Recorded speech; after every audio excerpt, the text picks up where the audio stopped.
Doctor Mohammad Yunus ঘোষণা দিয়েছে গত পরশুদিন, বাংলাদেশের ভূখণ্ডে কোরআনের কথা, আল্লাহর কথা বলতে কোনো ফেরেশতার পারমিশন নেওয়া লাগবে না। কিসের পারমিশন? কোরআনে কারিম পারমিশন দেবে যে আপনি কথা বলতে পারেন কিনা। যদি কোরআন বলে যে না, আপনার কথা বলার যোগ্যতা নেই, আপনি কথা বলবেন না, চুপ করে থাকবেন। এই দেশে দিন মানা, দিনের কথা শোনা বলা কত কঠিন ছিল বলেন তো।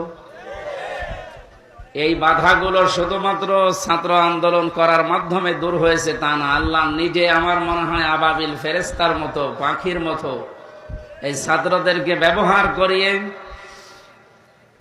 এই যে বিশাল বোঝা, বিশাল জগদ্দল পাথর আল্লাহ নিজে ছড়িয়ে দিয়েছে। কারণ এখানে ফাইল কর্তা সরাসরি আল্লাহ, তিনিই তোমাদেরকে নির্বাচিত করেছেন তার দ্বীনের জন্য।